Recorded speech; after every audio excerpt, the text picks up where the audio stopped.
अस्सलाम वालेकुम। तव्हां ॾिसी रहिया टी न्यूज़। ख़बर शामिल करियूं था दाबेची खां।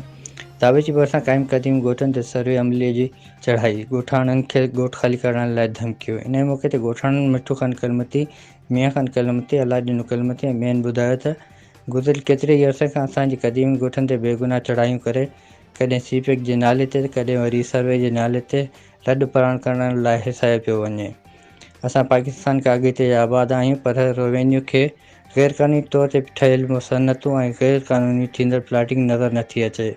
हर रोज़ु असांजे ॻोठनि ते चढ़ाई करे असांखे अबाणा कख ख़ाली करण लाइ हिसायो पियो वञे, जंहिं सबबु असीं ख़ौफ़ वारी ज़िंदगी गुज़ारण ते मजबूर आहियूं।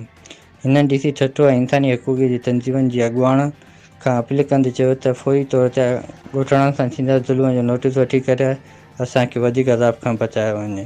असीं चाहियूं था तव्हांजा बाला ऑफिसर असांखे लिखी ॾियनि त इहा ज़मीन लोकल माण्हुनि जी सरकार राइट कंदासीं। जेका सुप्रीम कोर्ट जो ऑर्डर आहे, तव्हां सुप्रीम कोर्ट जो ऑर्डर ते तव्हां हिते जेको माण्हू क़बरूं विकाइण था चाहियो, माण्हुनि जा कोर्ट विकाइण था चाहियो, असीं केॾांहुं वेंदासीं?